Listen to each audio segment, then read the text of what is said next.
Welcome to Untamed Blossoms, the podcast where we celebrate the untamed journey of womanhood. Here, we tell the stories of incredible women who have embraced their authenticity, inspiring others to do the same. From entrepreneurs to artists, activists to adventurers, we share triumphs, challenges, and the beauty of self-discovery. These are the stories of women blazing their own trails, breaking free, and blooming unapologetically. Join us to connect, be inspired, and celebrate the power of women's stories. Together, let's rewrite the rules and embrace our wildness.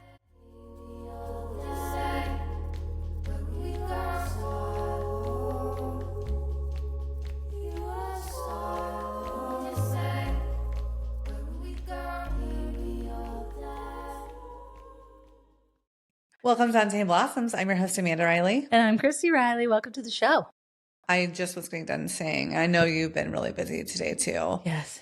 But it has, the fact that there is an eclipse, there was a lunar eclipse last night and a full moon tonight, and it's all in Virgo, is like, how much can I fit into one day? Yeah. Yeah. I was like, Sam was like, so what's your day look like today? And I'm like, nuts. Crazy. I'm insane. And yes, you have that on top of that.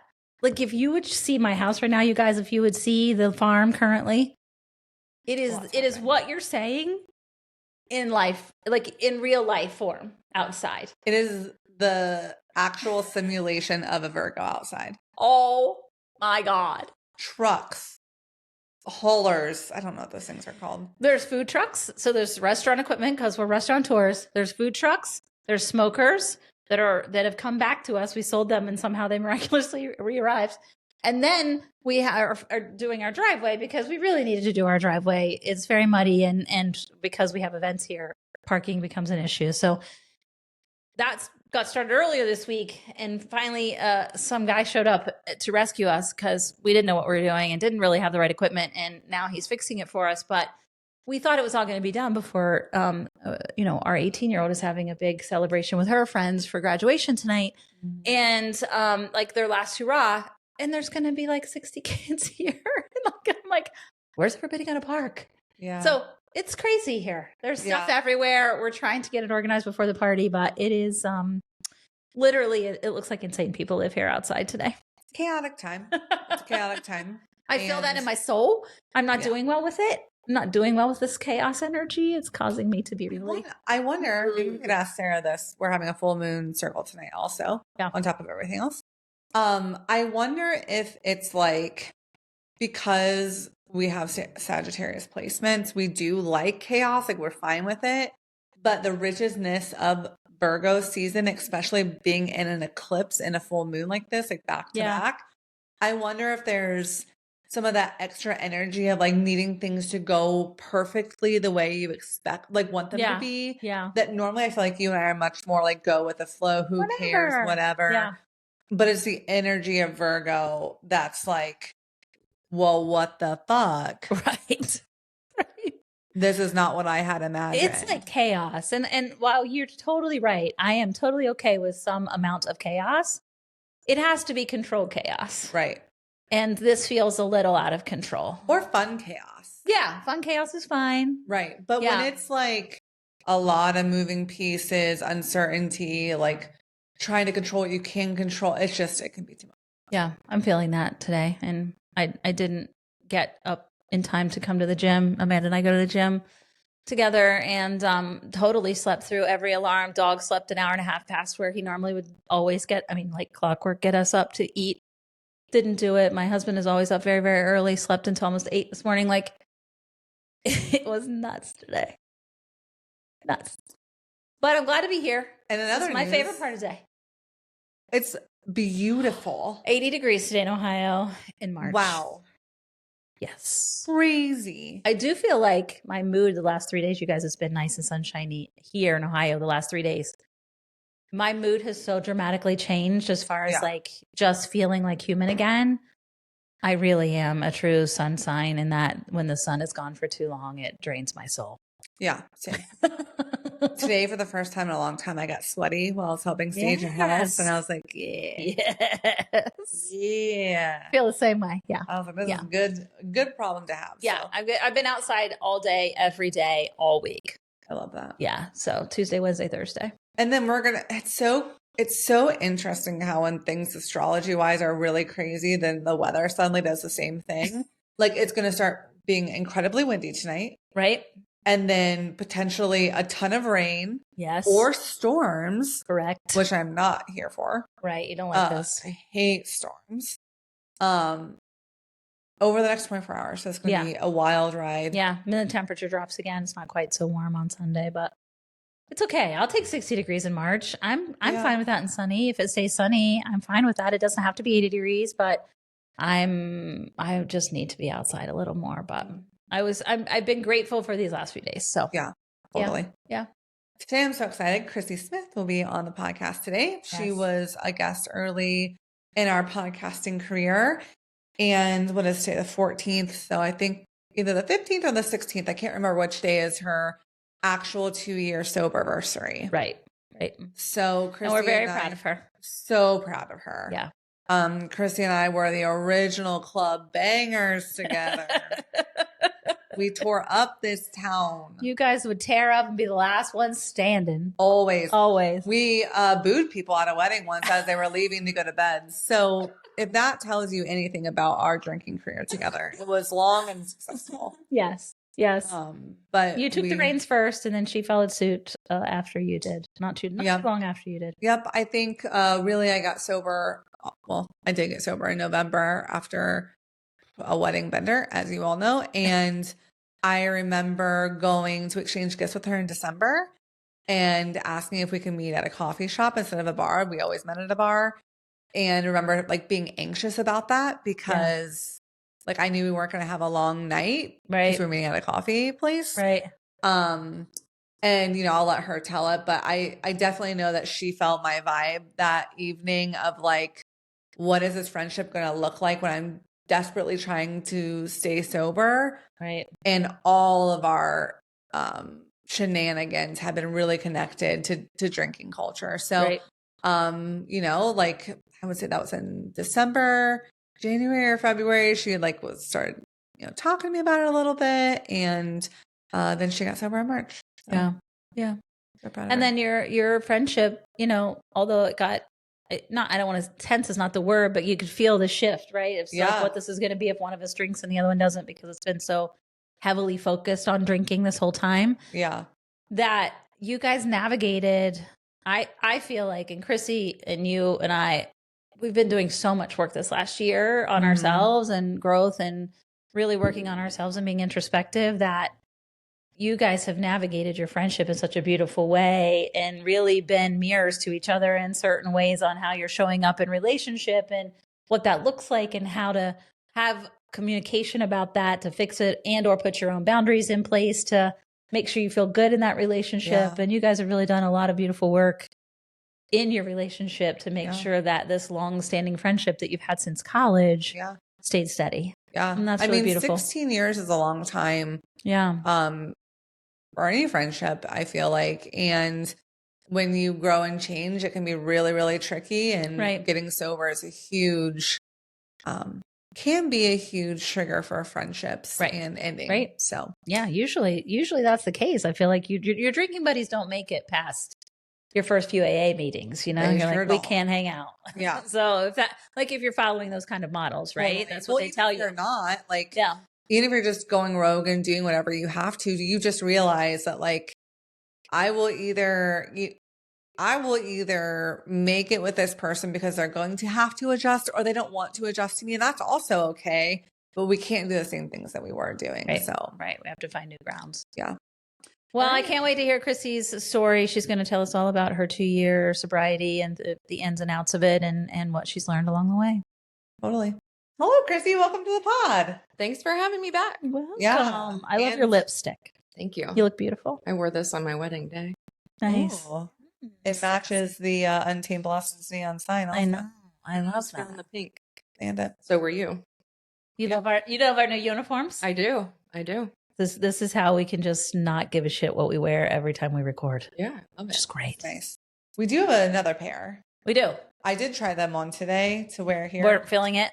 I was feeling it was a little too loose, a little too wild. It's funny when we first started recording, when Kryssie got here, I had her sit in this chair and the sun beaming in through here. And Kryssie was so white looking, she was translucent. And I said, It's a ghost. Not a good look. You deserve that chair. Put you in the middle seat. The ghost of drinking text. So that's a title of this episode. I think you just named it. Yeah. Well, Christy and I just did an intro for you, Kryssie. And before we get started, obviously want to talk about your story and congratulate you on your very upcoming 2-year sober-versary. Yay! Did want to see if you wouldn't mind talking a little bit before we start. We'll go way back, but remember when we exchanged Christmas gifts right after I got sober? Yes. Okay. I'm glad you had that reaction. So I told Christy, I said, that was my first worry that our friendship may crumble during my sobriety because I felt like, God, this is going to be so boring for her to sit here. We have never exchanged gifts in a coffee shop. What if I remember getting in my car, starting to panic, what if this is the end? So what was your, how did you feel during that interaction? So it's really funny because I feel like it's a good reflection of how self-centered I was when I was drinking, because you stopped drinking in November. I forgot that you weren't drinking. We met at Java and I was like, oh yeah.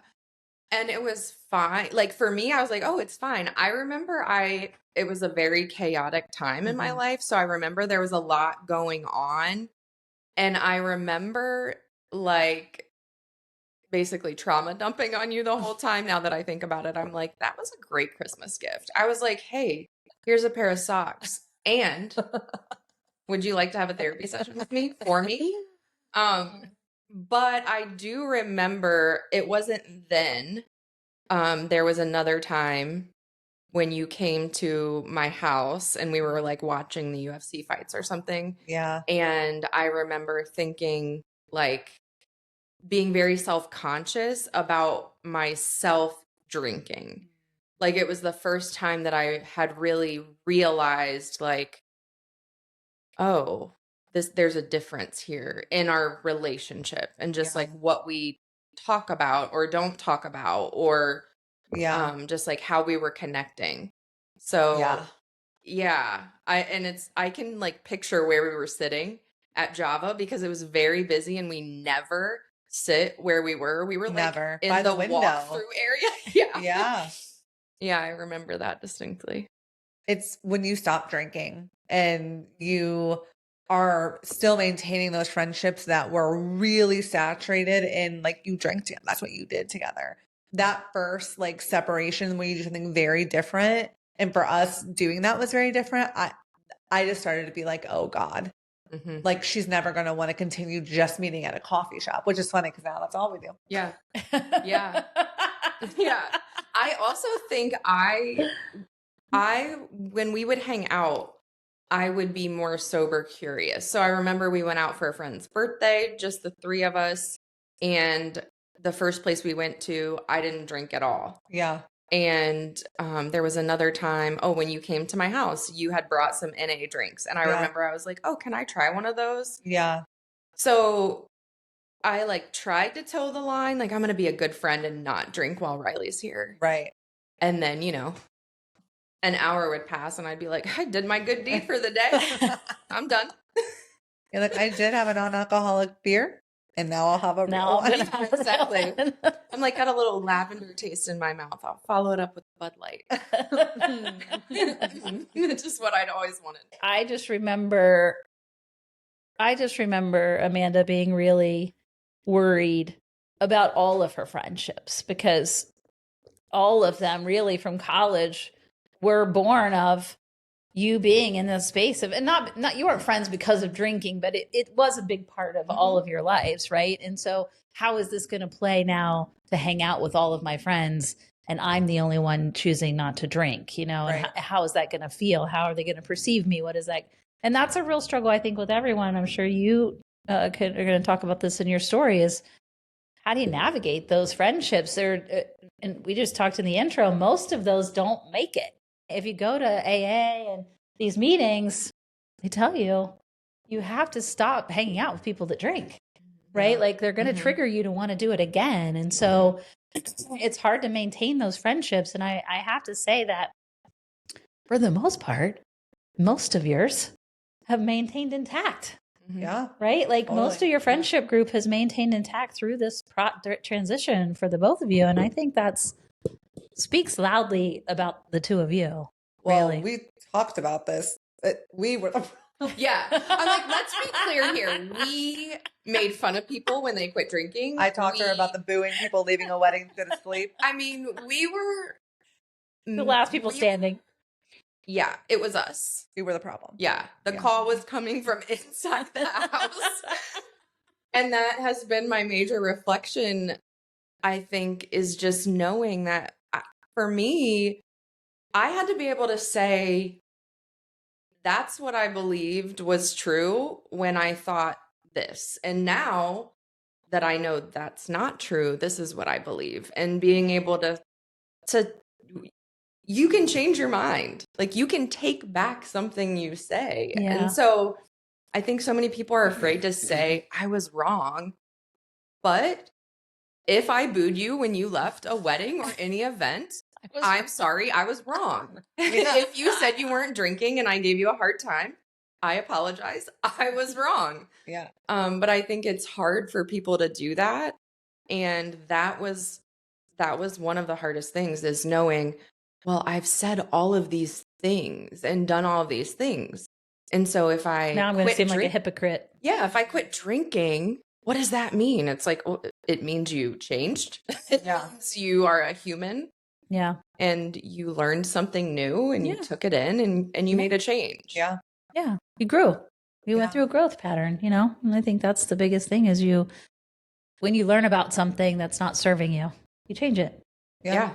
And for some people's relationship with alcohol, we've talked about this before, the relationship with alcohol is not something that's is detrimental to them, although I might argue, but it's not hurting them in such a way that they're choosing to change it. Right. But once you realize it's not really serving you, you change paths, change course. Yeah. Your soberversary is on the 16th. The last time you drank was on the 16th of March. Yep. Which then leads me into St. Patrick's Day is coming up. Since we are literally a few days away, it'll be on Monday, which then brings me to tradition, right? And all the things that we do and celebrate and how alcohol centers so much of that. And then if you take it further even back than just like celebration, you're a kid and you're looking around and you're watching barbecues happen. You're watching birthdays, celebrations, Christmas, you name what event it is, and people are bringing alcohol. And you see from a very early age, to celebrate or this specific holiday, the adults get drunk. So I would love to know if you could take us back, like little Kryssie, what was your first experience with alcohol? When did you notice people were drinking it? And then what feelings did that invoke for you? Yeah. So alcohol has really always been a part of my life. I was thinking about this today, and the first time I ever drank alcohol, it was before I went to school. So my grandma was an alcoholic when my mom was younger, and she stopped drinking a few years before I was born. My grandpa would still drink, but he drank, he had a schedule of drinking. He was the guy that would like go to work and do all the things and, work on the house and watch TV. And then at 7 p.m. every night, he would drink his beer and his wild Irish rose wine and mix them together. And then he'd, get hammered and go down the basement and go to sleep for the night where he slept. And so I remember him always drinking regularly. But I had a very close relationship with him, and he always drank out of this Cincinnati Reds cup. And one day when he was babysitting me, I thought it was mine. He had two of the same cup, and I used to love to drink out of this cup because it was like, I was being like him. And it was beer. And I remember as soon as I took the drink, I spit it into the ashtray that was right in front of me. And I kept joking, like, I thought that was apple juice. And I was little. I mean, like I spit it out. Right. I was like, it's disgusting. Yeah. Which is probably what I would do now, actually, if I'm reflecting. And so, yeah, that was my first time that I had ever like, tasted alcohol. And so I was raised by my mom and my stepdad. My dad drank a lot, but I didn't grow up in the house with him. So I knew that he drank a lot. He had gotten some DUIs, so I couldn't ride in the car with him. So alcohol was clearly an issue. And he drinks now, but he only drinks like during football season, which is interesting. But my mom and stepdad, they didn't drink a lot, but when they did, they did. And so weekends of my childhood were going to parties with my parents and all of the adults getting really, really drunk and then driving me home. And I remember being little. I say little, but I wasn't that little. I was like 5th grade, 4th grade. I mean, old enough to know what was going on and crying because I knew I was not safe getting in the car with my stepdad driving. Yeah. And so when I think back, I didn't connect this until later, but alcohol was always a huge part of my life and what I saw as a child. But I didn't connect that with some of the traumatic things that happened in my life. And there was a point where I looked back and I started really looking at patterns of things. And I was like, oh my gosh, every single traumatic thing that has ever happened to me in my life has somehow involved alcohol. Whether I was drinking, an adult who was supposed to keep me safe was drinking, someone who hurt me was drinking, there's always drinking. And when I realized that, and I'm like paying all this money to go to therapy and, do all these things, I'm like, so I should probably cut that out, if I want to make a change. But then there was a point where my parents bought a house and the drinking really halted. So it wasn't like every weekend going to, friends or families. There was still drinking, but it was more intermittent. But it was still really big when it would happen. So parties at our house or going somewhere. Again, not frequently, but still memorable. So I grew up in the city. I grew up in Columbus in the Bottoms. We didn't move into the rural area until I graduated from high school, and they moved. So I never actually lived with them. I mean, I'm sure I was in college, so I never actually lived with them in that rural house in the rural, the rural area. But yeah, I grew up in Columbus. Had a room there, a bed there. But yes, didn't exactly. Really live there. But that does bring me to the point of, in the area that I grew up in, there was also a lot of drinking. It's a high poverty area. You go to the corner store, someone wants change for alcohol. I mean, you can drive down the neighborhood right now and there are probably people walking down the street drinking 40s right now. Right. It's trying to escape their lives. Yeah, it's 4 p.m. Yeah. And so it was very prevalent. Drinking was always very prevalent. Yeah. I would say there was always some type of alcohol in our house. But I didn't really, then after I tried it that one time, I didn't really drink again until I was like 18. Wow. So you didn't have like the inclination or the peer pressure from your friends to like go have like parties in high school early or? So my parents were very strict. So I wouldn't say that I didn't get pressured. It was more of like, I couldn't. Yeah. So I remember being really afraid of getting in trouble too. So I was always like, I was just the goody two shoes. Like, sorry guys, can't do it. Yeah.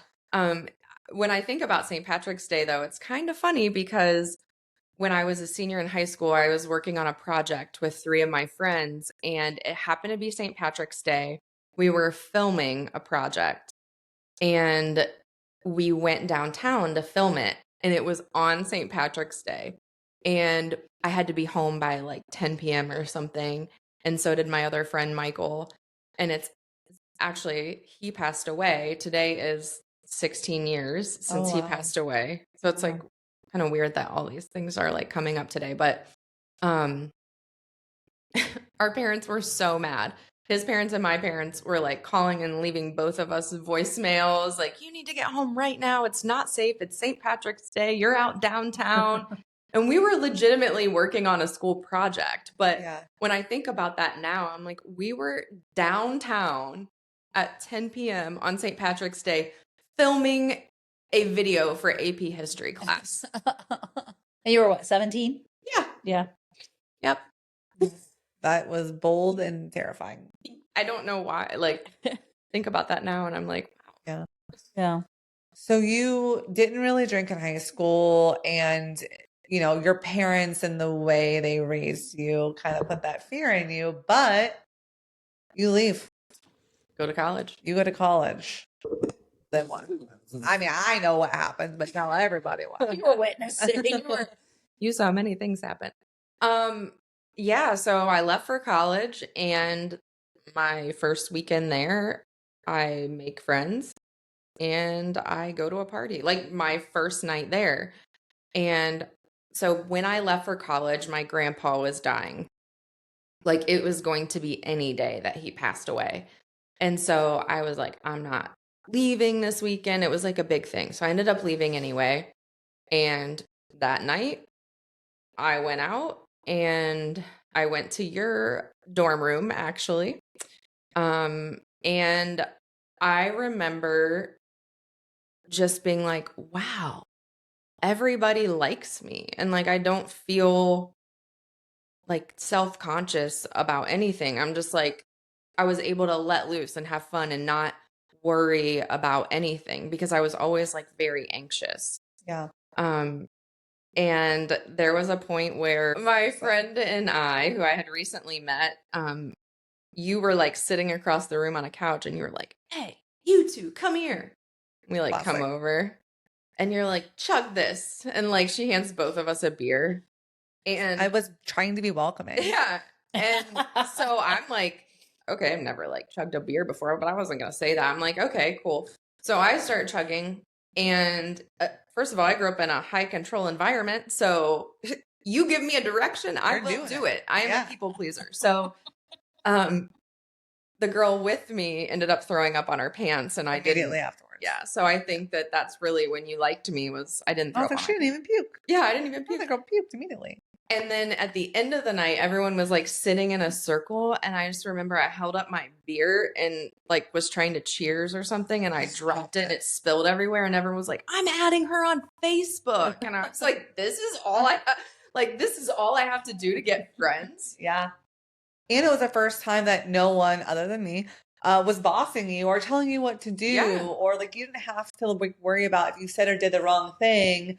People were going to send you to your room or, you know what I mean? Like you were just able to do whatever you wanted. It was your first taste of freedom. You know, that's what happens when you go off to college. It's your first taste of real autonomy without any adults really, obviously, unless you do something and somebody's calling the police, but really no adults to be like, you should have, and did you come home? And where are you at? And who are you talking to? And what are you doing? You know, and you're in a relatively safe environment. Actually, where you guys went to college was a very safe place. I remember, right? So, you know, you're in a safe environment. The environment around you is not unsafe. So you can kind of be who you want to be and let loose and have fun. It was also 2006.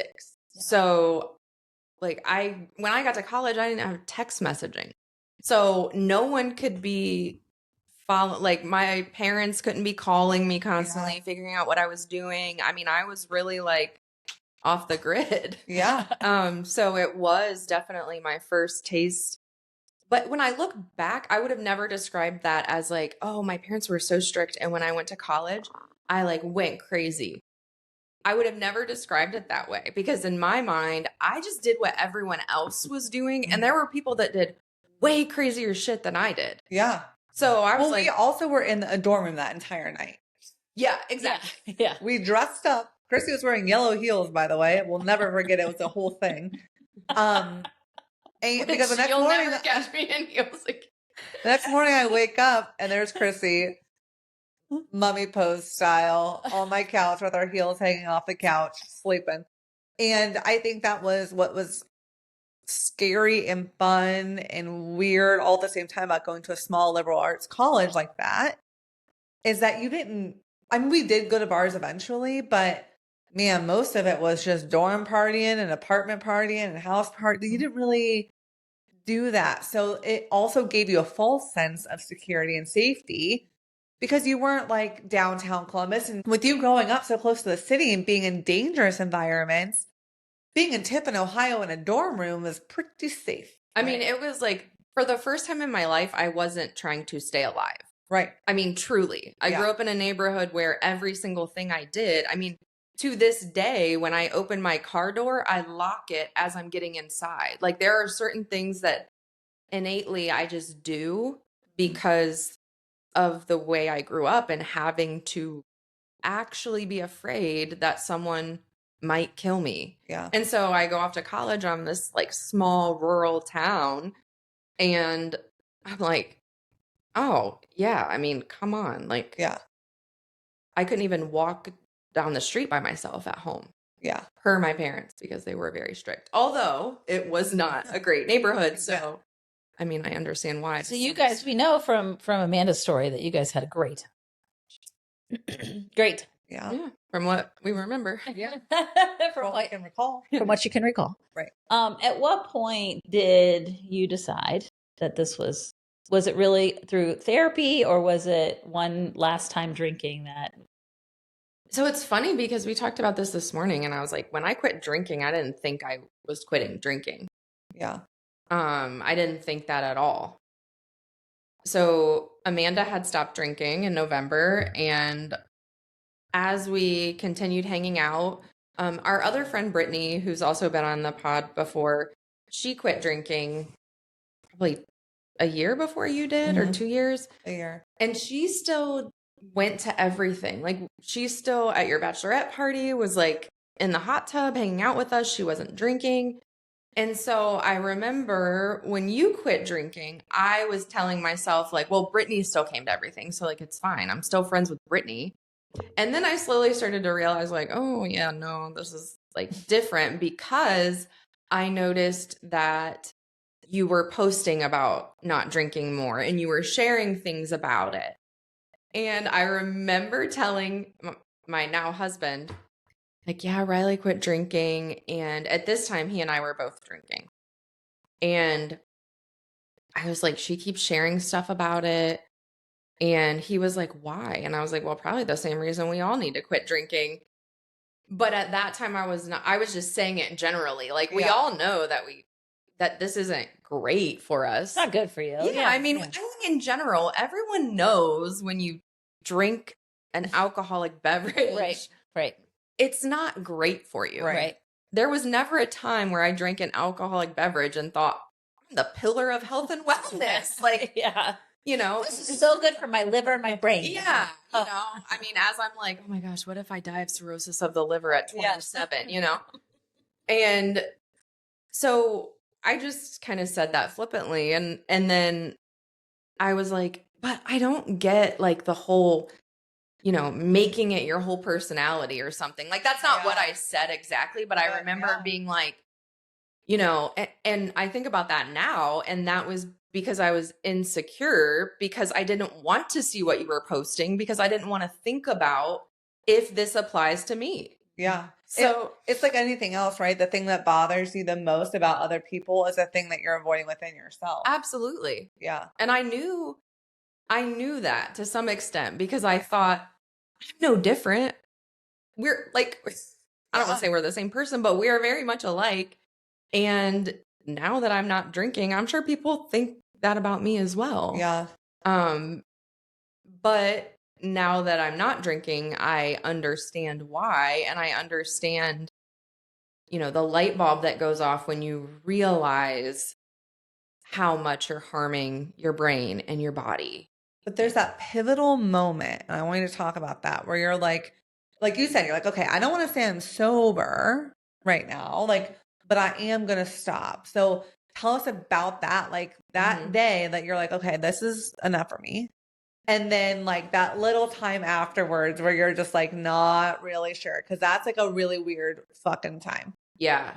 So I remember, so there are a couple things that happened. So I was at a time in my life where, so 2023, say January 2023, because I quit in March. Yeah. Was from January to March, very tumultuous time in my life. I just had a lot of family stuff happening and just relationship issues in lots of relationships in my life.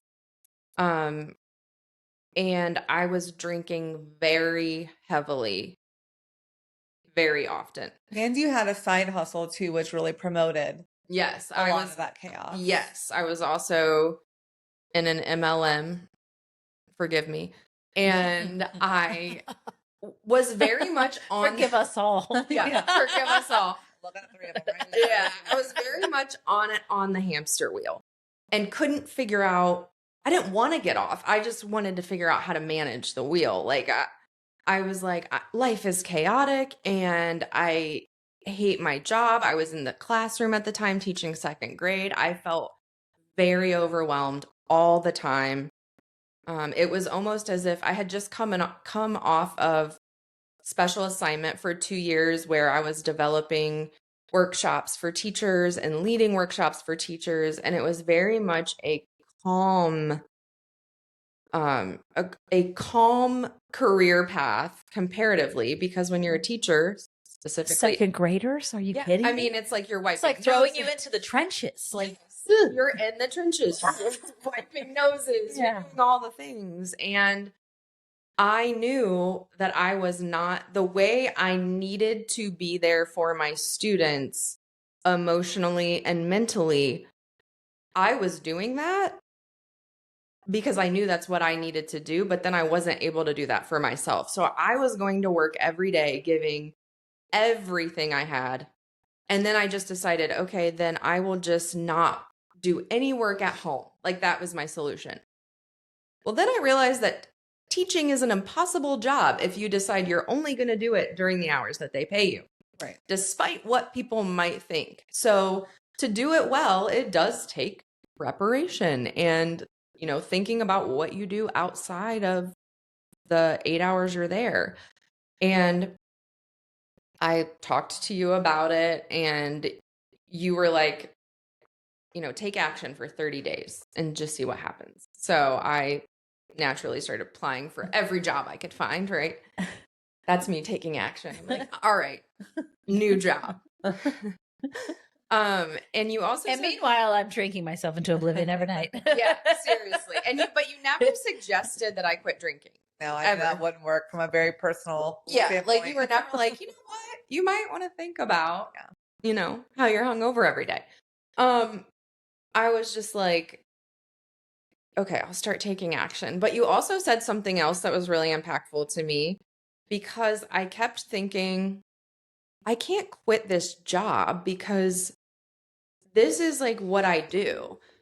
Before COVID, I had made teaching my entire personality. I mean, it was who I was. It was what I did. I mean, literally people called me drunk teacher, not people who knew me professionally. Because I think people who knew me professionally would be very surprised to hear a lot of the things I'm saying right now, because I was very good at being a teacher. I gave everything I could to my kids. I took it very seriously. I spent a lot of time outside of the classroom learning, and I don't want it to seem like I wasn't being a good teacher, because I was. In turn, what I wasn't doing is taking care of myself. Yeah. And I was like, this, if I change, what if I don't do something meaningful? Like, why does any of this stuff even matter in regards to my MLM I was in? And you said to me, you are the journey. Like, what if you put all of this effort into yourself, and then the way you make a difference is showing up as who you are for people? And I was like,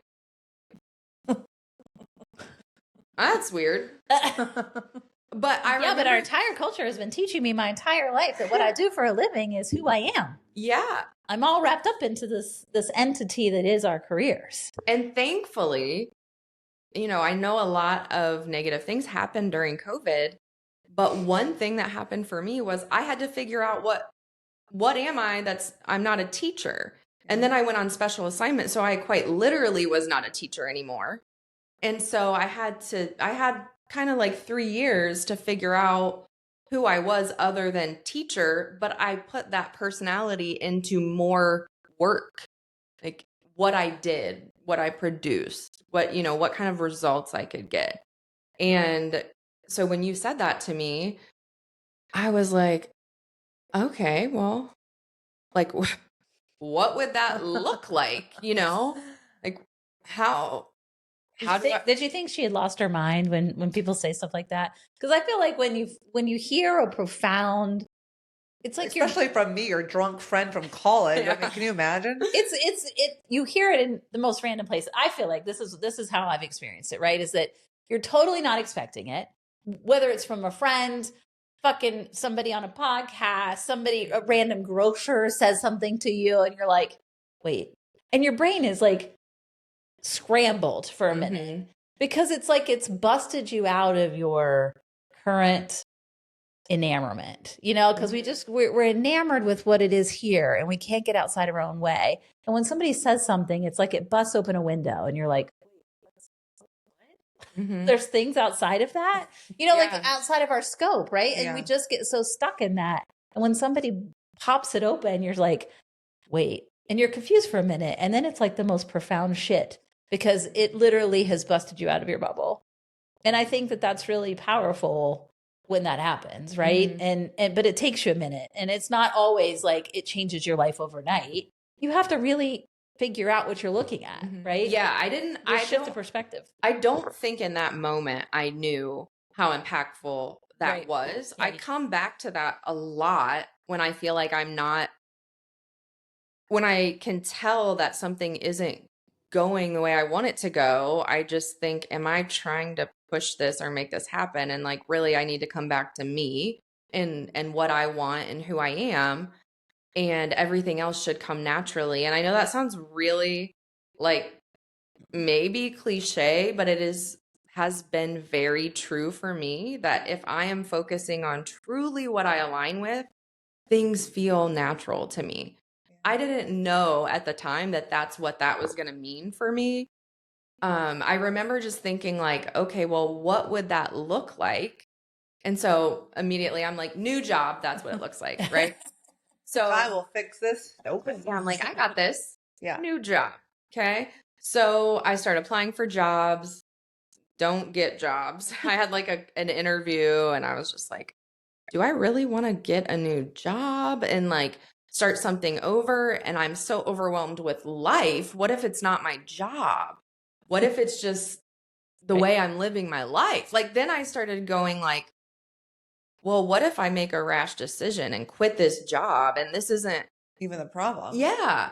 And so I finally decided that I was going to schedule an appointment with a psychiatrist because I had been on medication since 2019, and I had started going to therapy, but my therapist retired in 2020.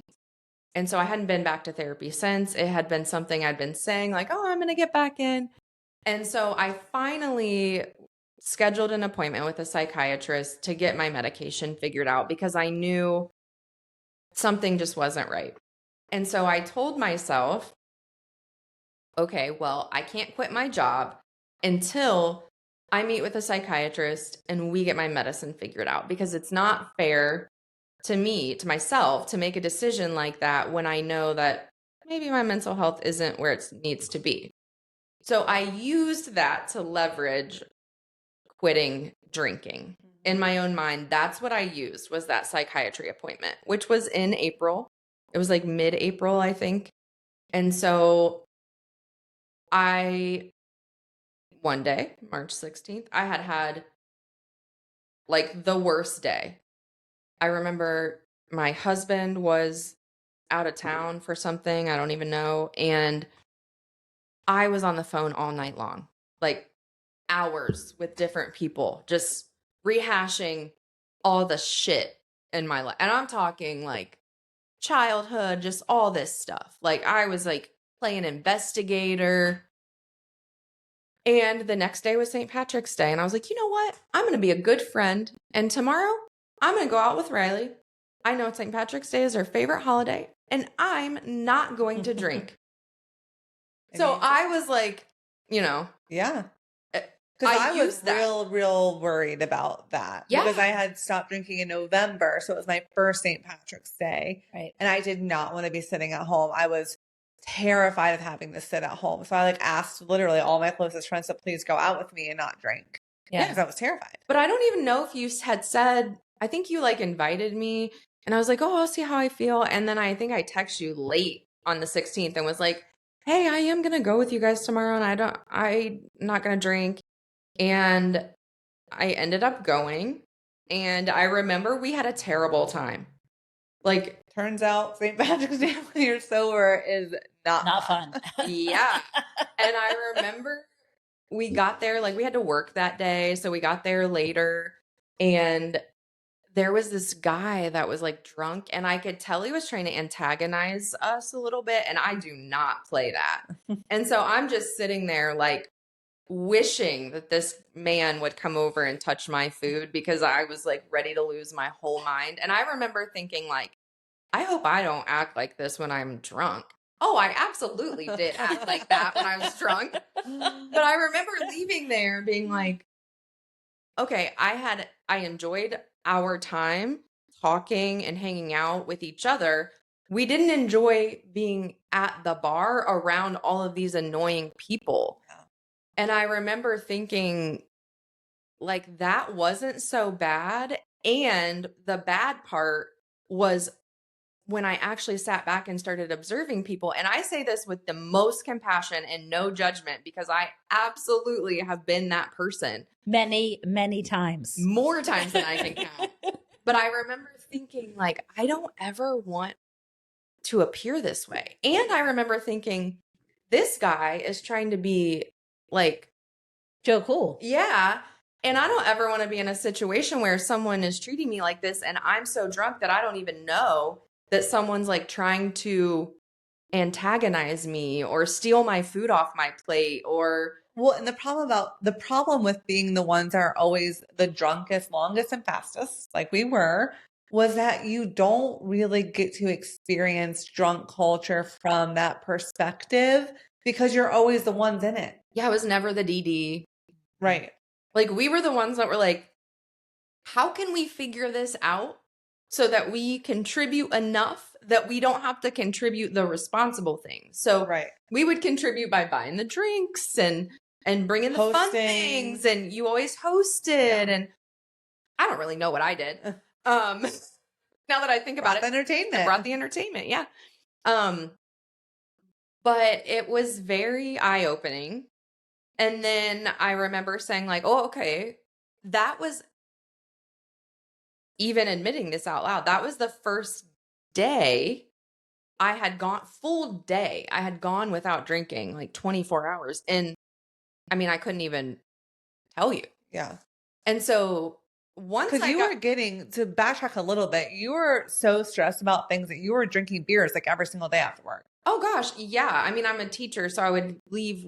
Well, I'm not a teacher anymore, but I was then. So I would leave work at my contract time because I decided that's what was going to, solve my problem. I was going to stop working extra. It was the job. It wasn't anything else. It was the job, which I still do stand by. It is very hard to do the job of a second grade teacher without doing any work outside of your contract hours. But I would get home 4:30. And I would crack open a beer and I would start drinking. Yeah. And I wouldn't stop drinking until I went to bed. Yeah. And that might be 10 p.m. That might be midnight. I might be blacked out.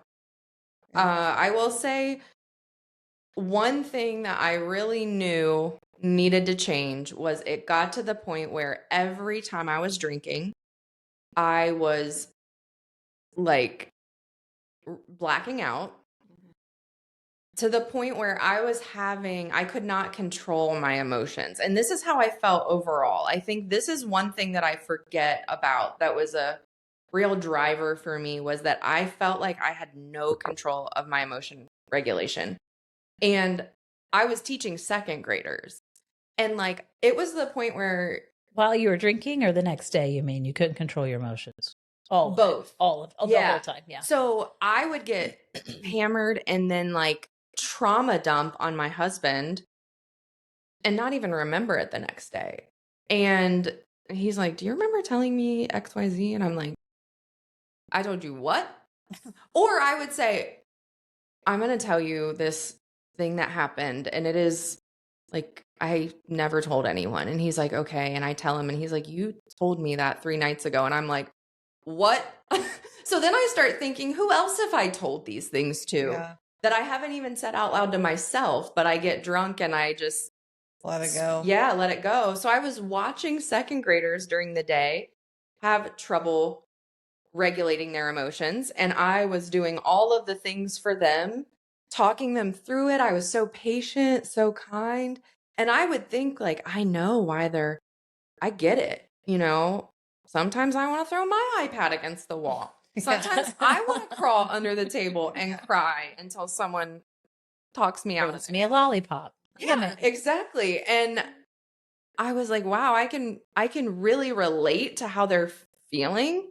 So I was very patient and very compassionate as a second grade teacher, because just not to yourself. Not to myself, because I wasn't doing that same thing for myself. Yeah. I was telling them like, it's okay. If you're sad, you can be sad. If you need to cry, you can cry. But then I wasn't doing those same things. But when you were under the influence, then suddenly it looked like the floodgates were opening. Oh, but just to clarify, when you first decided to go sober, it was sort of I'm just going to take a break from alcohol. Is that how you sort of eased yourself into it? Yes. So I'm glad you brought me back to that. So I thought, okay, I'm not going to quit my job before I meet with this psychiatrist, because I can't just quit my job, right? So, but I was at the point where I was like, I will work at Walmart. Like, I'll just do it. Like, I was at that point where I was like, I just need to make enough money to survive. And if I can make enough money to survive, like, I can do anything. You know, I've always had that mindset. I'm like, I made it out of poverty. I can do anything. I can solve my way out of anything. That's always been my mindset. Well, so then I also decided, you know what? I should not drink until after this appointment, because I knew that if she started asking me about my drinking habits and I'm paying all this money for a psychiatrist, I'm going to have to be honest with her. This isn't like going to urgent care, you know, for a UTI and they say, how often do you drink? And I say like occasionally. And they walk out and, you know, the person with me is like, I didn't realize every night is occasional. And I'm like, well, they don't really. I'm a social drinker. I'm a social every drinker. day. Yeah. This happens. I am very social. Every time I talk. Isn't it funny how our brains get ahead of ourselves, and already you were shameful about your behavior before you even arrived to the point that you were like, wow, I need to reflect on my behavior before I get there because I know it's coming. Well, and I was like, if she starts asking me about drinking, because I knew that I should not have been drinking on my medication. And I do this because, which I really should not have been drinking on this medication. Yeah. But I thought, like anything else I've ever done, being on an antibiotic and quitting it before I'm supposed to, like, that's just something they tell you. It's guidance. It's a suggestion. It's a suggestion. It's fine. Like not even. It's a huge on the label. Do not drink. While on this medication. Kryssie's like, this is for losers. I'm like, black label. It's They're like clearly weak. There's like a skull and crossbones. She's like, it's basically like they haven't met me and Riley. We are trained professionals. Yeah, they tell you not to get pregnant on Accutane. I'm like, it's fine. I never did take Accutane, but it's the same idea, right? Like the doctor explicitly told me, do not drink on this. And I was like, okay. You're like, so what? It's causing blackouts every time I drink. So what? Yeah. Who cares? Who cares? Right. Who cares? Right. Turns out I did because I totally changed my behavior before I met with the psychologist. Yes. So I was like, I used that though. And that got me through my first 30 days because it was 30 days You later. had a target. So I kept telling myself, I'm at least stopping until this point. And I think I knew in the back of my head that it was going to be longer than that, but at least I could hold everyone off for a little bit from asking me questions or, you know, anything. Like I just didn't want anyone. This is an easy reason. Yeah. I was like, oh yeah, I'm going to a psychiatrist. So like I shouldn't be drinking on my medication. I'm super responsible and mature. So I'm going to, you know, quit drinking on my medication. Now, in that 30 days, did you also reflect on other like anxiety? Like, did you start saying like, whoa, some of my other mental health stuff I'm noticing is really popping up now that I'm sober for these 30 days? I went on a sober vacation, not even a week after being sober. So don't recommend that. That was very hard. With someone who drank heavily. With someone who was drinking. Yes. Oh, on that vacation specifically. Correct. So I quickly realized like, ooh, this is dicey. This is dicey for me, but also in a way where I'm like, I'm not enjoying the things that I used to enjoy, like sitting at a bar for hours. And my friend from Florida met us at the bar as well. And I remember thinking like, I just don't want to be here. But I also didn't want to say that because I was like, people are drinking and they're having fun because they're drinking. And I remember thinking it was me, like, I'm just not having fun because I'm not drinking. And now I realize I wasn't having fun because I was sitting there staring at people for hours, which is what you do at a bar. And of course, that's not very fun. Right. I mean, the whole analogy of time traveling while you're drinking is so serious because when you're sober and you have to sit somewhere for 2 hours is a very different experience than when you're hammered for 2 hours. That time flies by. You don't know. Having nothing to do but sit is excruciating when you're sober. And I saw something the other day, and I know I had heard this before, but it was about blacking out. And it said when you black out, you don't forget what you do. Your brain is not making a memory. And that was like, and I am very, like, I had done a lot of work prior to quitting drinking around my mindset and like having a growth mindset. And I am very much so in terms of education on the side of like, have an open mind and be open to new ideas and believe that you can do things and be open to learning. And so I'm like, hold on. I consider myself a pretty intelligent person. You're telling me I'm fucking up my brain? Yeah. Like my brain. Yeah. That tripped me out. Yeah. And I was like, hold on. My brain is what got me out of the hood. Yeah. I cannot mess with my brain. Like I remember just thinking like, it's my best commodity. Yeah. Yeah. It's like this literally. is what I got. Yeah. And that freaked me out. Yeah. And so then you start realizing like, oh, what are all these other things that are here? So then, yes. So then you asked about like my anxiety, and I always had anxiety as a kid. I knew it was never named because I also grew up in a house where my stepdad did not believe in mental health. I don't know how else to say it, but like even depression, anything, he'd be like, that's not real. Let's get it out of your head. It's like, okay. Thanks. So turns out it is real. And when I quit drinking, I realized how bad it was, to the point that I could not stop. I mean, I had ruminating thoughts that I now know were intrusive thoughts. And if you don't suffer from intrusive thoughts, you might not be able to understand, but an intrusive thought is different from, oh, what if someone's mad at me? It's like you're driving on the freeway and you're like, oh my gosh, what if I wreck my car right now? What if the car, like, and going through what might happen if you wreck your car and all the things. And for me, it was with everything. And I was like, okay, this isn't. And you play it out all the way. Oh, you play your it mind out all plays the it way. out. That's the intrusive Yes. part. Is that it's not that it just pops in your mind like, oh, I hope I don't have a wreck, right? So that I wanted to clarify that because an intrusive thought is really you have the thought and then your brain just plays the entire scenario down the whole how people are going to respond at my funeral. Yes. What, like who's going to be so sad? Like your brain takes you down the entire path of what would happen. Absolutely. Yeah. And so I realized that I was just having feelings that I hadn't noticed before. Like I would just randomly feel sad. And I'd be like, why do I feel so, like, why am I sad? Or I would feel scared and I'd be like, nothing happened. I'm just like, but it was because I was actually acknowledging, wait, hold on. I feel weird. My body feels weird. What's going on? Oh, I feel scared. Why do I feel scared?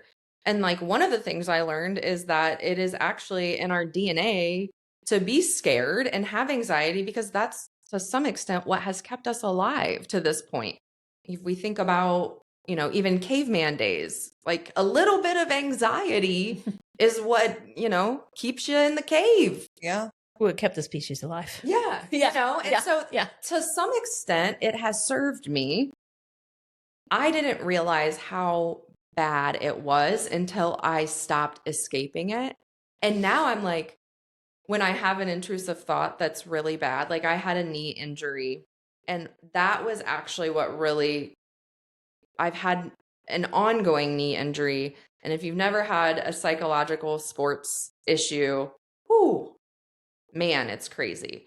Because I would imagine that the injury that happened to my knee was happening over and over and over again, to the point that I would have like phantom pains. My stomach, like I can feel it in my stomach right now, what it would feel like. And I was like, this isn't normal, to the point that I would start walking weird. Like my husband was like, what are you doing? We're like walking to the store and I'm like, he's like, are you okay? I'm like, I don't think I am. Like I'm doing something weird with my knee right now. I'm like, not sure why. I'm like limping, and he's like, you look like why are you limping? Why are you now walking with a limp? And I'm like, it was me thinking about the injury over and over and over again.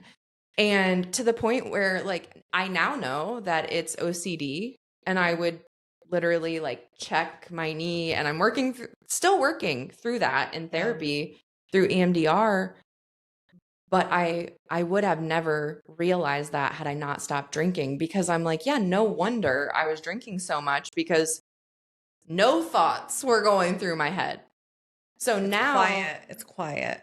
Very quiet. And it might seem like, to tell people, okay, I have OCD, I have anxiety, I have ADHD. And it's not that I recently developed those things. It's that I had been ignoring those things, masking those things with alcohol and other avoidances. And that's also why you realize some of those relationships you were having were so spiraling and so consuming, and you're like throwing yourself into your work because it wasn't just alcohol. That allowed you to numb enough to then figure out what else to do to avoid everything else. Oh yeah. And I was a workaholic. Like alcohol and work were my go-to avoidances. I mean, I would just work. I mean, to the point that I even have to tell myself now, if it's a Saturday, even if right now, my project I'm working on at work, I'm obsessed with it. I love it. I want to work on it all the time. I don't let myself though, because I know that part of that is me trying to avoid something, because sometimes I'm like, okay, well, what do I do? And that was hard too, realizing like, well, what do I do now that I don't go to bars and stare at people, and I don't lay on my couch and watch bars and stare at people and watch Netflix? But I did do that still for a long time, because there's a time when you quit drinking that you just are trying to get through. Well, say more about that. Like, what else did you do? Because there's a lot of different ways you can go about it. You can go to meetings, you can do all these things, but everyone picks something that works for them. And the most helpful thing I had heard was on a podcast, Seltzer Squad, sobriety podcast, about, you know what? Treat yourself like you would a little baby. Treat yourself like a little baby. Because if you can be that compassionate as you would to a baby, you'll be okay. But let yourself lay and cry and eat and whatever else a baby does. I don't have one of those, but you let yourself do that. So talk about that. Yeah. And I think you really helped with that because you encouraged me to do that a lot. And I at first didn't want to read a book. I didn't want to listen to the podcast because I didn't want to know. Because it was like, once you know, you can't unlearn something. Goes back to your brain being your thing, right? Yeah. You're like, if I figured this out, I got to deal with it. Yeah. And I don't want to say you can't unlearn something because I've unlearned a lot of things, but I knew that I could not unknow that information. Yeah. So as soon as I started learning about what alcohol was doing to my brain and my body, and I would say I read Quit Like a Woman. It had to have been after, it might have been before my psychiatry appointment. I think so. Because there was a point where my husband stopped drinking as well, about a week into me not drinking anymore, which thank goodness, because I know we wouldn't be married now if he hadn't quit drinking. Just because I personally know that the amount we were drinking together, like there was no way we could then one of us drink and the other one not. Plus I realized about a weekend that when people are drunk around me, it's a no. It's hard. Yeah. So I really did let myself rest and let myself, like, I had whatever I wanted to drink that wasn't alcohol, I let myself drink it. If it was 20 pops a day, I knew that 20th pop was better than the third beer I would have had. And so I just let myself eat all the sugar, sleep, call into work sick if I'm not feeling well, even mentally. Like, your mental health is real and that needs to be taken care of as well. So I started just giving myself permission to rest and just exist and figure out what I liked to do that wasn't drinking. Yeah. And I think, it helped me having you who had quit, recently, encouraging me to do that. You also recommended a lot of resources to me, like the podcast Seltzer Squad. I did eventually start listening to it.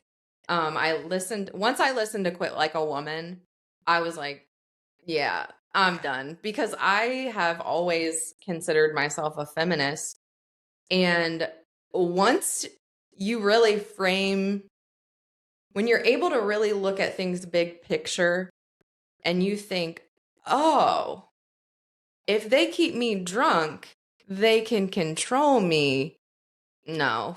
Yeah. And I remember just thinking, like, never again. Do you know how many CEOs don't drink? Or owners of really successful businesses don't drink? It's really, really fucking hard to be exceptional at running your life, your business, being successful. You're fucked up. You're fucked up. Yeah. Yep. Yeah. Yep. And I remember just, even the way alcohol companies target women, just really putting a lot of that in perspective for me. I was like, wow. And I went to listen to the book again recently. And as I was listening to it, I was like, I don't feel like I need to listen to this again, because so much of this I have already internalized. Whereas when I first listened to it, I remember being like, oh my gosh. And at one point, my husband had just stopped drinking, I think. And I was listening to the podcast while I was getting ready, or not the podcast, the book. And he was in the living room and I guess he could hear it or something. And he was like, that book's a little much. And I remember giving him a hard time about it because, of course, that's just what I do. And I'm like, oh, do you want to dive into why? Like, just, Yeah. Why is it a little much? It was a little much for me before I decided it wasn't, So, yeah, I think that time was just really, really important. And I remember thinking I was never going to get out of it, though. Like, I was like, when am I going to not be tired anymore? I'm supposed to start to not feel like shit all the time, and I still feel like shit. And it took me, I would say, you start to notice the difference, I would say, within a couple weeks. I mean, you definitely start to notice it. But I wanted to get to 90 days because everything I had been reading had said 90 days is when your body starts to fully recover. And I remember thinking, if I can just get to 90 days, I can see what it feels like and see if I prefer this. See if I prefer my body fully functioning. And so when I got to 90 days, I just felt so good, and I had unintentionally lost weight. And prior to quitting drinking, I was at a point in my life where I felt like shit about myself. I hated the way I looked. I was the heaviest I had ever been. Now I have not weighed myself. I don't know. I don't care anymore because I know that I'm still, whatever I'm doing to my body now, it's way better than I was doing then. And I'm sure I'll get to a place where, I want to improve my nutrition, and I'm kind of getting there now, but I just allowed myself to just be how it felt convenient to be and felt comfortable, because I thought, if I can make this as easy for myself as possible, I can get through it. Yeah. Well, there's no part of it that's easy.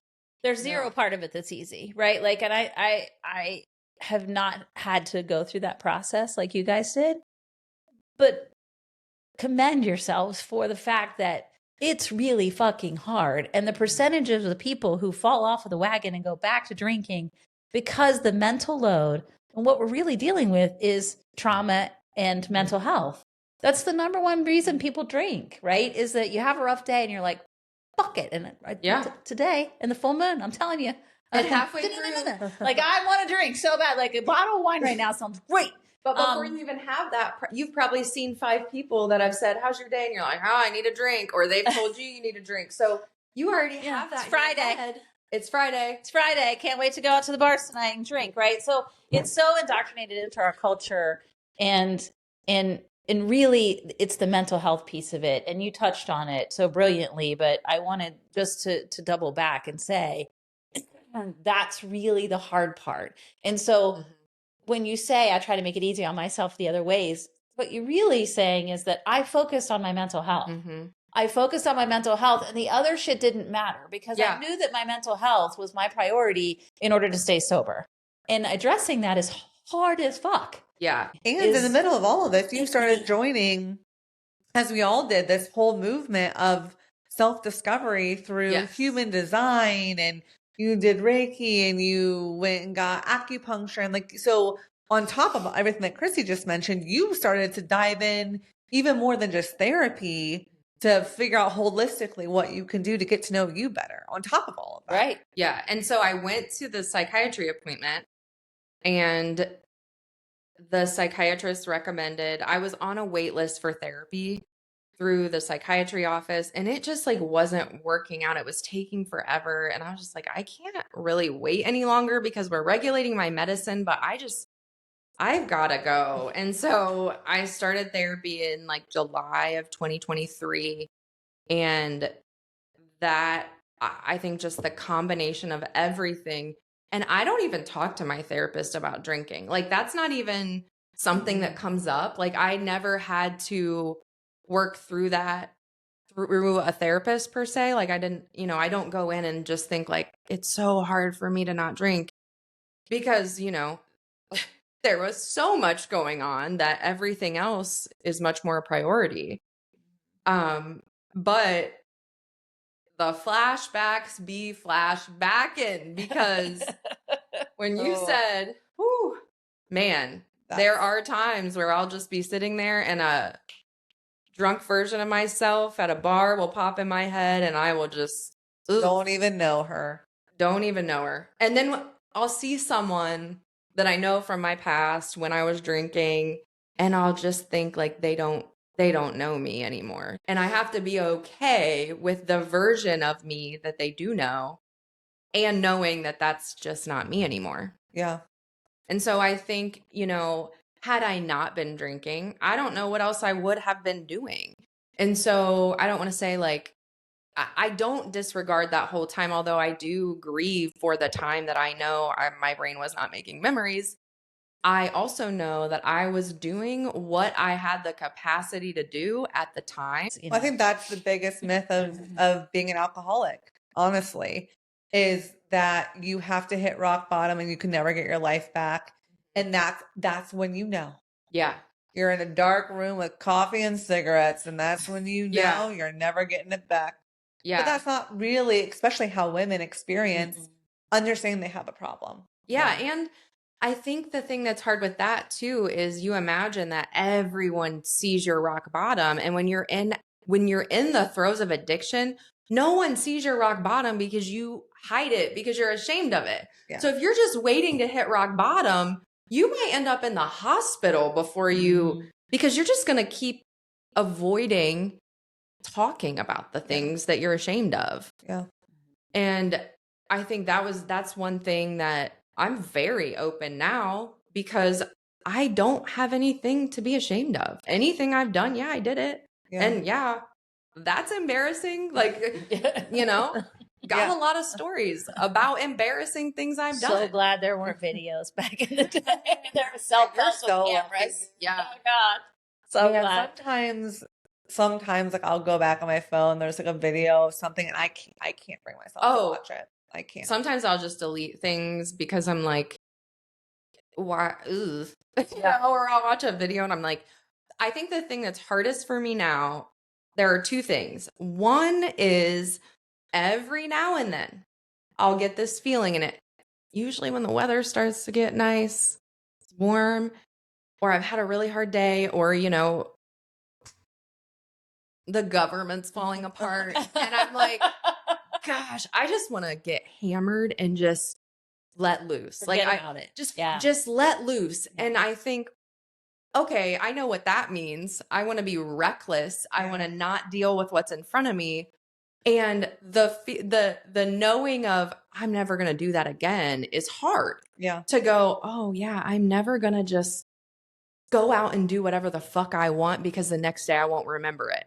And I think you play the tape forward. Yeah, I found so much fun in just going out and doing whatever I wanted, not thinking about what that was doing to my life, my mental health, my relationships. So that's hard sometimes. And I have to tell myself, like, no, what you really want is to avoid life and you can't. Yeah. And that's hard. Yeah. I would say. What do you do in those moments?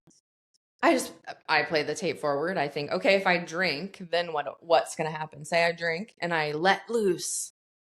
Like, I just think about what will happen then and then what will happen. Do you have other activities that you do? I mean, I know that she started crocheting like a motherfucker and hiking and, you know, rage crochet moment. Yeah. Rage walking on her mat, you know. Was there any activities, hobbies, things that you took on that you...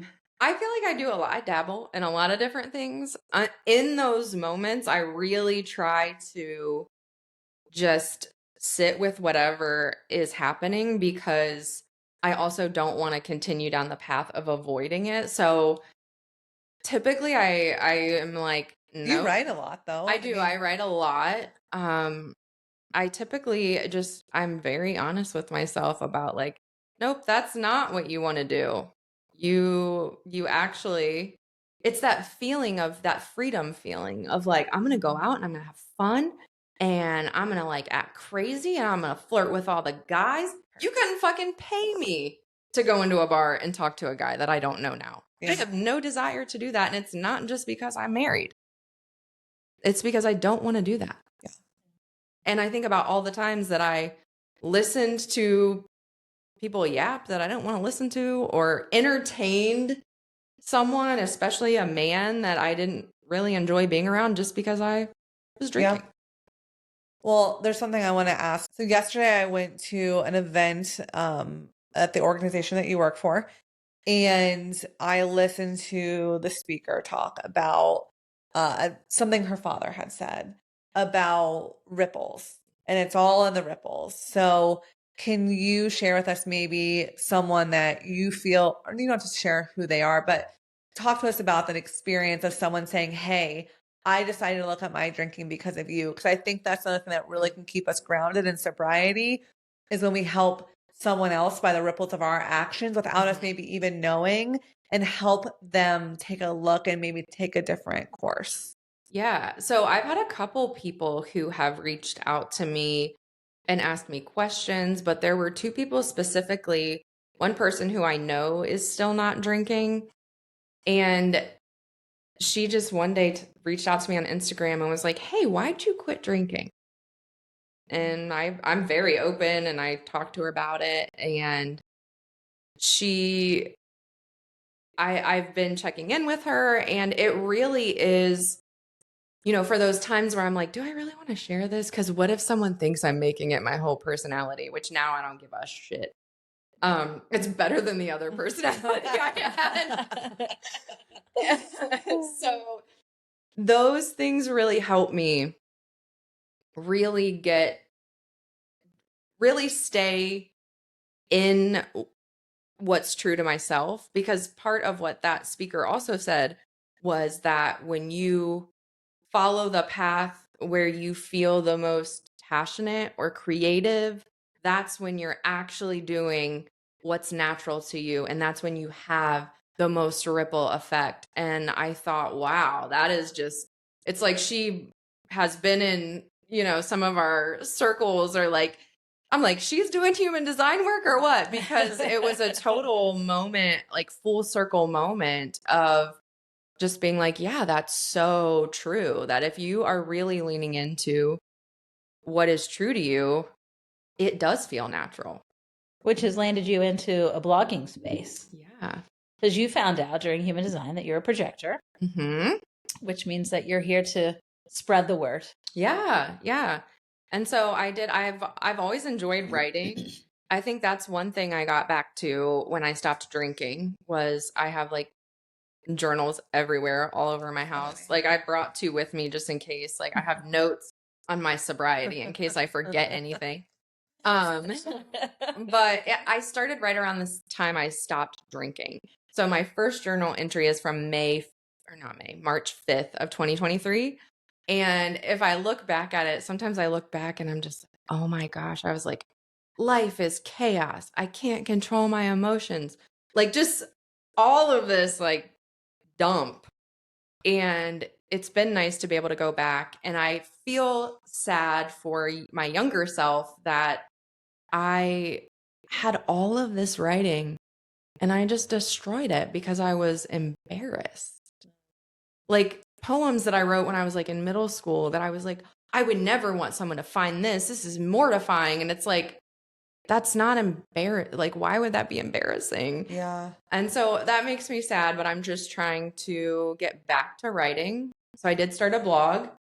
You're being vulnerable in those. And I think before you get real comfortable with vulnerability, that seems real scary. So having that on paper where somebody could see it was like having your deepest, darkest secrets somewhere where somebody could just leaf through them. Yeah. You know? And I think part of the reason I was so embarrassed when I looked through them, I had some things that I was like, writing poetry to like, my high school boyfriend that I wasn't even supposed to have. And I look back, I'm like, oh yeah, I thought I was going to like marry this guy. It's kind of funny. But also I noticed that when I was writing in my journals, I was almost writing as if someone were going to read it. And I was trying to be this like fake version of myself that was like tough. And like, I remember looking back and being like, this is cringe because this is not at all how I was actually feeling. Yeah. And I remember even knowing that in my 20s and just being like, oh, burn it. So now I'm trying to write more. I would say most of my writing has really been about my own reflections on society and my own personal experience and teaching, education. I'm just trying to do it in a way that feels natural though. So I'm not updating my blog once a week or twice a week or, it's when I feel like it. I have tons of writing that I could type out and put on there, but if it feels like work, I'm trying to not do it because I know that once something starts to feel like work and I'm committed to it, then I'm going to be doing it all the time, and then I don't have that joy. Yeah. So I think right now I only have 3 or 4 blog posts up, and I'm okay with that. Yeah. And I'm sure there will be times when I write more than others. Yeah. And I'm just trying to be okay with that. What's the name of it? It's called Nobody Asked. It is at nobody-asked.com. And the whole theme is just like, I have a lot of opinions that no one asked for. And so I think a lot of my frustration in life has come from feeling like I have answers to things and not being asked, or trying to be heard and not being heard. And in education, I felt like, well, we're not solving any of these problems because no one's asking the right questions. And I was like, you know what? I'm just going to call it Nobody Asked, because nobody fucking asked ever. And so here I am, just out here yapping away about things no one ever asked me. But isn't it interesting how you went from like, go back to the months before you stopped drinking, of like just dumping out your heart and soul to anyone that would listen when you were hammered, right? And just being like, I need to get this out, to now like finding yourself doing all of this work and writing again, and now putting it in a format that you feel like someone will ask though. Yeah. And I actually have these answers, and it will be sorted, and I don't want to say like not chaotic, like it's organized, it's well organized, curated. Yeah. Curated. Yeah. And I think I've learned that I used to think with social media, I used to think that in order to be authentic, I had to tell everyone everything. Like, I just felt like if I pretend I'm okay and I'm not, that's inauthentic. And I think what I've learned is that I don't have to divulge anything to people that I don't want to.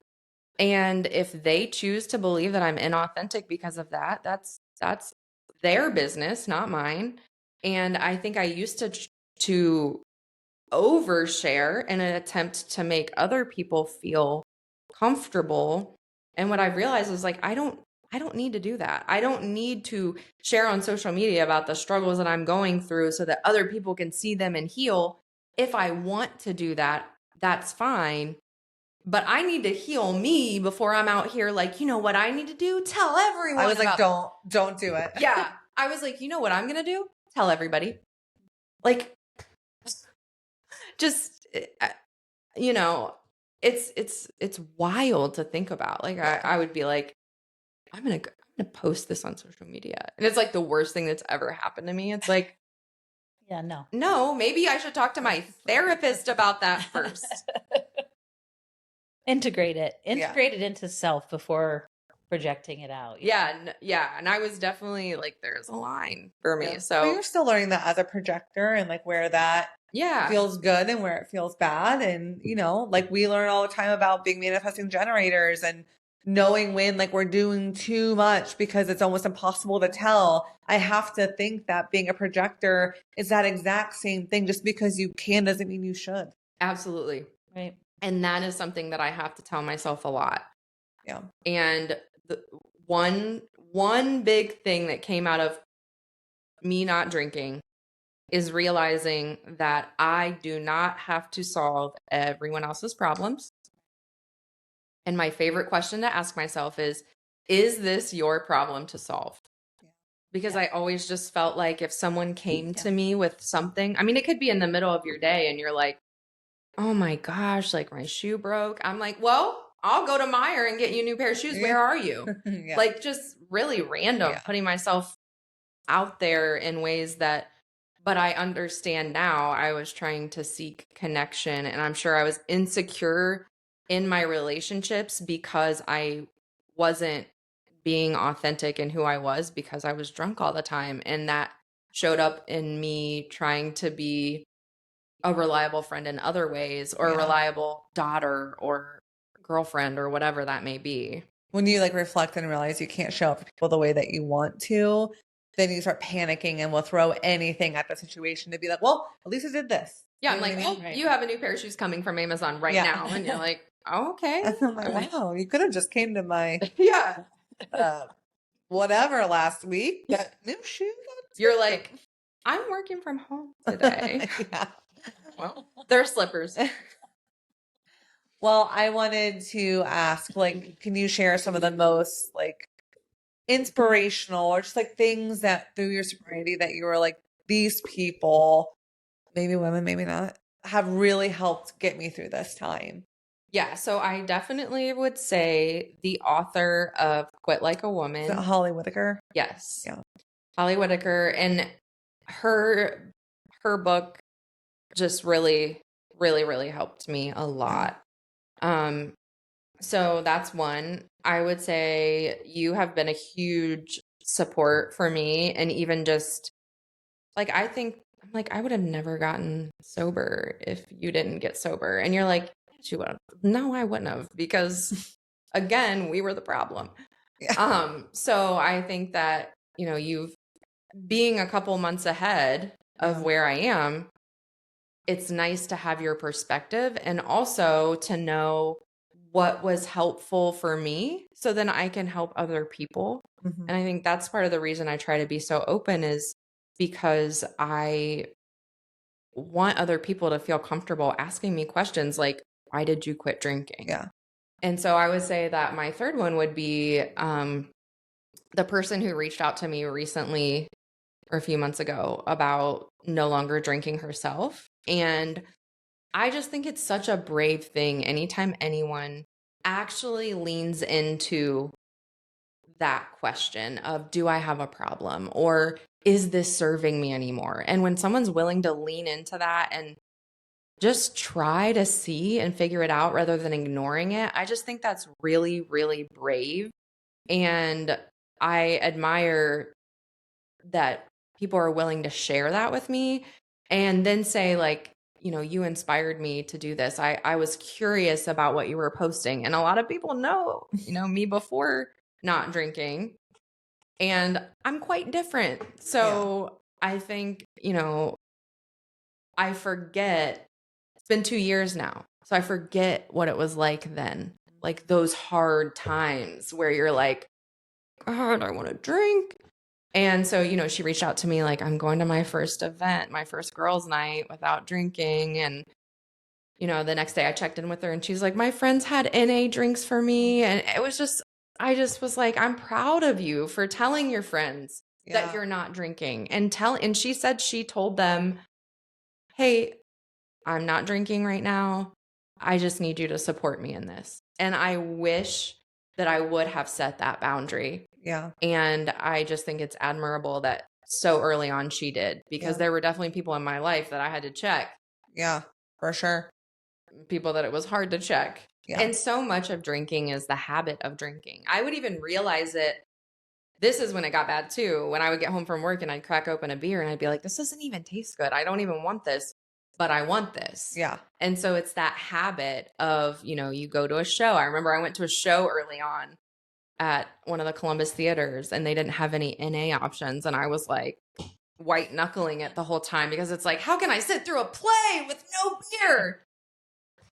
People do it all the time, turns out. Yeah, turns out people do a lot of things sober. Concerts. Yeah, concerts, doctor's appointments, like all the things. Driving. And sometimes I think you just have to give up certain events if they're not as enjoyable, like going to the barns. Absolutely. Right? Like it's okay if suddenly these events are not as enjoyable to you. I don't love going to sporting events. I would much rather sit in the comfort of my house, mostly because I don't like sports that much. But if somebody wants to go, I love baseball though. Mm-hmm. Take me to a Clippers game. I'll sit there all day in the sunshine. Yeah. And pop peanuts open and be a happy little lark. Yeah. But don't take me to an Ohio State football game when it's 28 degrees outside and snowing. Right. Fuck you. Don't do that. I'll sit at home and you can watch football while I nap on the couch. Right? Totally. Like finding some ways to understand that you don't have to go to all the same things. The same things might not have the same desire that they used to, and that's okay. Yeah. And finding the other things and ways around it that you enjoy. Yeah. I think we talked about this recently. It brought me back to not everything is for everybody. That's right. Yeah. And I just have to realize that now there are things that are not for me anymore, and that's okay. Yeah. And if at one time it was for me, Great. cool. Yeah. Maybe not so cool. Yeah. Well, we That's really right. appreciate you being vulnerable. I think sobriety, the topic is so important. And there's so much content out there for, maybe people who have hit rock bottom, or men, or moms specifically, or people that are within the Christian faith. Totally. Those types of content are really available for the most part, what I found through my own research. But until I found the Seltzer Squad podcast, which they don't record anymore, I had never just heard women my age, childless, who just said, it's not that a 9-month period happened where I was forced not to drink. I had to tell myself every day, bitch, don't drink. And that was hard. And so I just am really grateful to have friends who have also experienced this, who are willing to share just I'm in my 30s and just did it because I knew I had to for my well-being. And that's so important. And I think we've been a really good support system for each other, and that it's been 2 years now for me, a little over 2 for you, and neither of us have had a drink at all. And I know that doesn't happen for most people who quit. Like, most people try to quit drinking multiple times. So I would also encourage you, if you've tried to quit drinking before, it's okay to go back to not drinking if you keep had a relapse. You know, and I think there's so much shame that surrounds a relapse, and even calling it a relapse. It's like, but I also decided early on that a relapse was highly probable, and I was not going to beat myself up. And by the way, a lot of that happens at year 7. So interesting fun fact. So, because people think by that time they're over it. Yeah. I'm over it. Cure myself. I'm fine. So, it's an everyday choice. Knowing that it could happen is not shameful, but just saying every day I pick myself. And if I fall down, I'm going to pick myself right back up. So, well, thank you for tuning in today. Please, if this episode resonates with you or someone you know, give it a share, like, comment. You can find us on Apple Podcasts. You can find us on Spotify, YouTube, where we have video and audio on YouTube now, and also iHeart. And if you want to check out my blog, you don't even have to ask. Nobody-asked.com. And if you want to share it with your friends, if there's something that resonates with you, I would really appreciate it. Love it. If not, I'll just keep writing for myself. Nobody. Which is where it's nobody. I decided this is not a job. Nobody asked. Thank you guys. Love you. Love you.